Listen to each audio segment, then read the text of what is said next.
ધોરણ 6 પ્રકરણ 11 ભૂમિ સ્વરૂપો. પૃથ્વીના પોપડાની અંદર સમયાંતરે હલનચલન થતું હોય છે. તે જમીનના સ્વરૂપો રચે છે અને બદલે છે.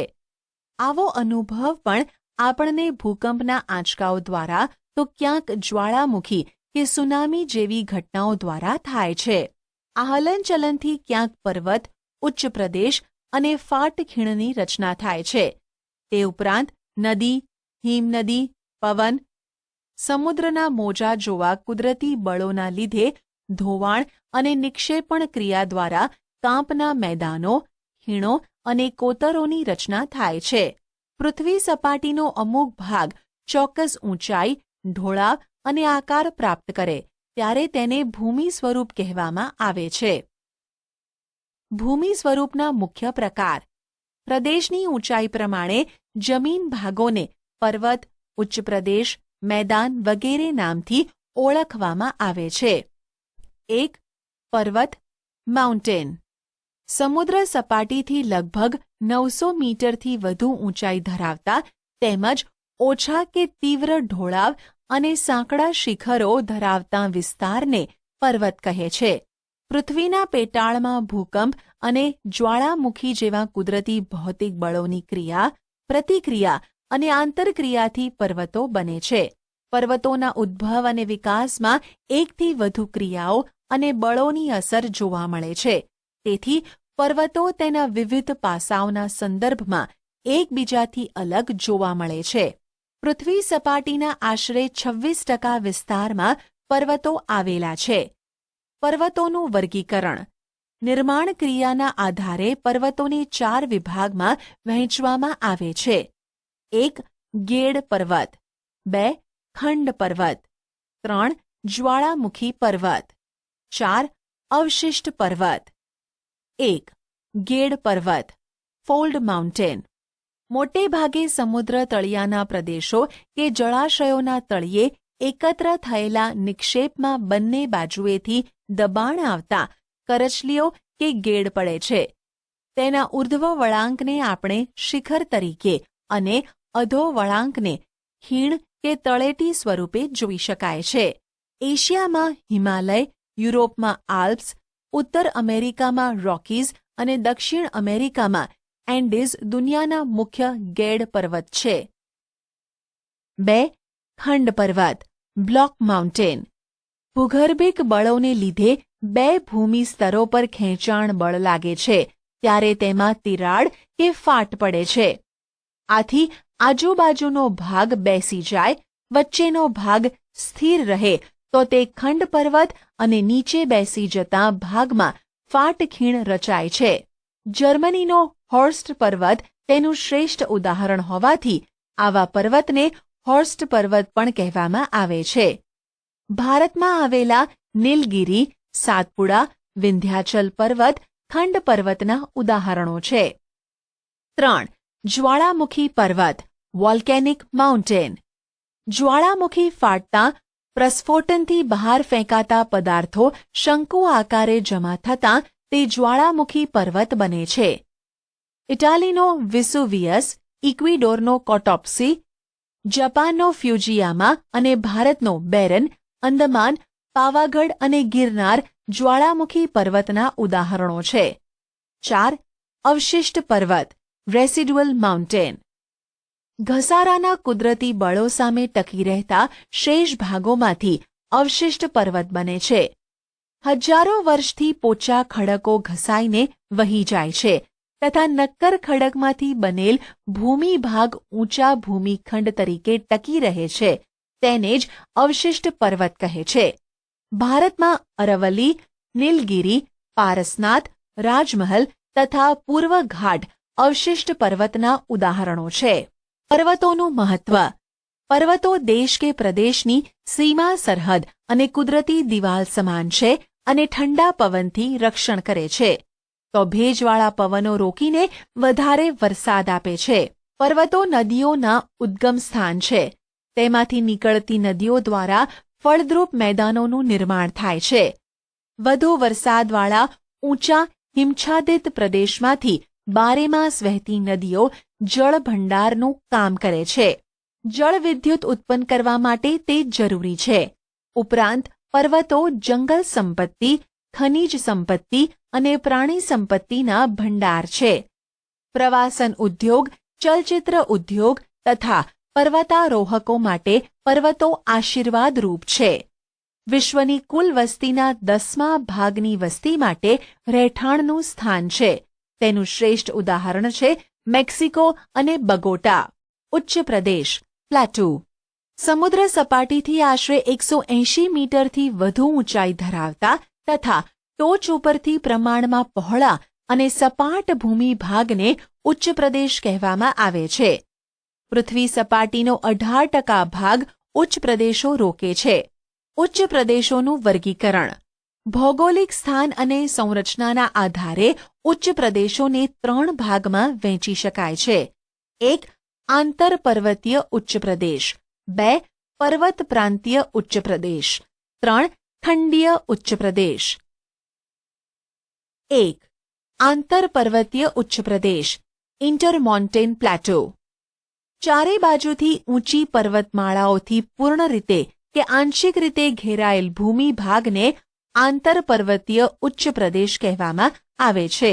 તિબેટનો ઉચ્ચ પ્રદેશ અને મોંગોલિયાનો ઉચ્ચ પ્રદેશ જેના ઉદાહરણો છે. 2. પર્વત પ્રાંતીય ઉચ્ચ પ્રદેશ, પિડમોન્ટ પ્લેટો.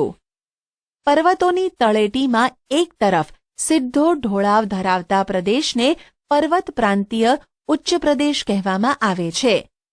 પેન્ટાગોનિયા, દક્ષિણ અમેરિકા, પિડમોન્ટ, યુએસ, ભારતમાં માળવાનો ઉચ્ચ પ્રદેશ જેનું શ્રેષ્ઠ ઉદાહરણ છે. 3. ખંડીય ઉચ્ચ પ્રદેશ, કોન્ટિનેન્ટલ પ્લેટો. ભૂગર્ભિક હલનચલનથી ઉચકાયેલા ભૂમિ ભાગને કે મોટા ભૂમિ ભાગ પર લાવાના સ્તરો ખૂબ ઊંચાઈ સુધી ઠરવાથી ખંડીય ઉચ્ચ પ્રદેશનું નિર્માણ થાય છે. ભારતમાં મહારાષ્ટ્રનો લાવાનો ઉચ્ચ પ્રદેશ, બ્રાઝિલનો ઉચ્ચ પ્રદેશ, અરબસ્તાનનો ઉચ્ચ પ્રદેશ, સ્પેન, ગ્રીનલેન્ડ, એન્ટાર્કટિકાનો અરબસ્તાનનો ઉચ્ચ પ્રદેશ જેના ઉદાહરણો છે. ઉચ્ચ પ્રદેશનું મહત્વ. ઉચ્ચ પ્રદેશની લાવાની ફળદ્રુપ જમીન હોય તો કપાસની ખેતી માટે અનુકૂળ બને છે. પ્રાચીન નક્કર ખડકના ઉચ્ચ પ્રદેશમાંથી લોખંડ, મેંગનીઝ, સોનું જેવી કિંમતી ખનિજો મળે છે. જેમ કે ભારતનો છોટા નાગપુરનો ઉચ્ચ પ્રદેશ. આ જ ઉચ્ચ પ્રદેશમાં ઢોળાવો પશુપાલન માટે ખૂબ જ મહત્વના છે. પ્રવાસન અને ફિલ્મ શૂટિંગ માટે ઉપયોગી છે. જાણવા જેવું. ગુજરાતના સૌરાષ્ટ્ર કલ્પની લગભગ મધ્યમાં ઉચ્ચ પ્રદેશની રચના થયેલી છે. મેદાન. સમુદ્ર સપાટીથી 180 મીટરથી ઓછી ઊંચાઈએ આવેલા સમતલ કે સપાટ ભૂમિ ભાગને મેદાન તરીકે ઓળખવામાં આવે છે. તે પૃથ્વી સપાટીના લગભગ 55% ભાગ પર ફેલાયેલ છે. દુનિયાના મોટા ભાગના મેદાન નદીઓ દ્વારા ઠલવાયેલ માટીમાંથી નિર્માણ પામ્યા છે. નદીઓ સિવાય કેટલાક મેદાનોનું નિર્માણ પવન, જ્વાળામુખી અને હિમ નદીઓ દ્વારા પણ થાય છે. મેદાનોનું વર્ગીકરણ. નિર્માણના આધારે મેદાનોનું વર્ગીકરણ આ પ્રમાણે કરી શકાય. 1. કિનારાના મેદાન, સંરચનાત્મક મેદાન. 2. ઘસારણના મેદાન. 3. નિક્ષેપણના મેદાન. 1. કિનારાના મેદાન, કોસ્ટલ પ્લેન ઓર કન્સ્ટ્રક્ટિવ પ્લેન. આ મેદાનોનું નિર્માણ મુખ્યત્વે સમુદ્ર કિનારા એટલે કે પૃથ્વીની ભૂગર્ભિક હિલચાલને કારણે સમુદ્ર કિનારા નજીકનો ખંડીય છાજલીનો ભૂમિ ભાગ ઊંચકાય ત્યારે બનતા મેદાનને સંરચનાત્મક મેદાન કહે છે. આવા મેદાન મોટે ભાગે ભૂમિખંડના કિનારે જોવા મળે છે. મેક્સિકોના અખાતના કિનારે ફેલાયેલ સંયુક્ત રાજ્ય અમેરિકાના દક્ષિણ પૂર્વે આવેલ મેદાન તેનું ઉદાહરણ છે. જમીનના તળિયા ઘસાવાના કારણે પણ આવા મેદાનનું નિર્માણ થાય છે. ઓસ્ટ્રેલિયાનું મધ્યનું મેદાન આ પ્રકારે નિર્માણ પામ્યું છે. 2. ઘસારણના મેદાન, ઇરોઝનલ પ્લેન.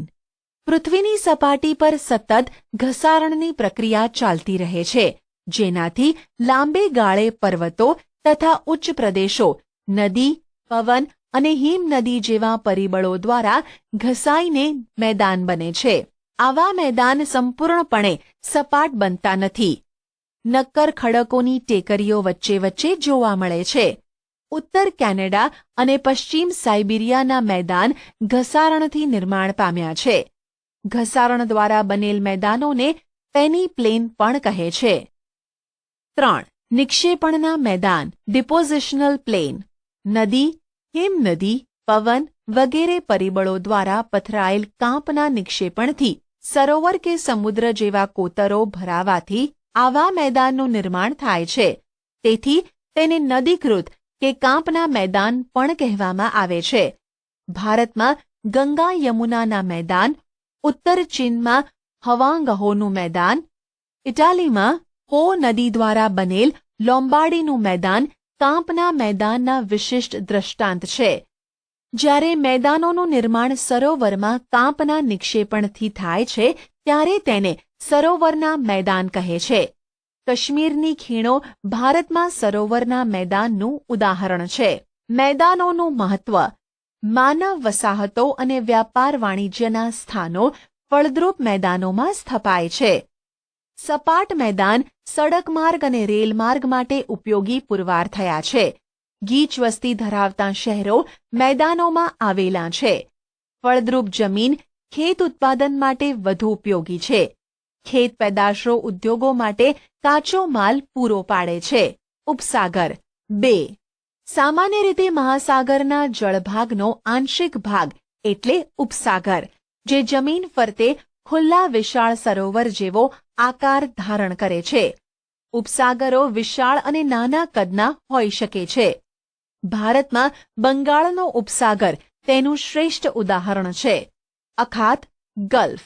જ્યારે કોઈ જળ વિસ્તાર 3 બાજુથી ભૂમિથી ઘેરાયેલ હોય તેને અખાત કહેવાય છે. ઉદાહરણ તરીકે ખંભાતનો અખાત અને કચ્છનો અખાત. ભૂશિર, કેપ. ભૂશિર એટલે ભૂમિનો લંબાત્મક છેડો જે જળભાગમાં ફેલાયેલ હોય છે, જેને સમુદ્ર રેખા તરીકેની સંજ્ઞા પણ આપી શકાય. દાખલા તરીકે કન્યાકુમારી, ભારત અને cape of good hope, Africa. ટાપુ, આઇલેન્ડ. જે ભૂમિ ભાગ ચારે બાજુથી જળ વિસ્તારથી ઘેરાયેલ હોય તેને ટાપુ તરીકે ઓળખવામાં આવે છે. ઉદાહરણ તરીકે લક્ષદ્વીપ, અંદમાન નિકોબાર શંખોદ્વાર, બેટ દ્વારકા, પિરોટન, નરાબેટ, પિરમબેટ, શિયાળ બેટ વગેરે.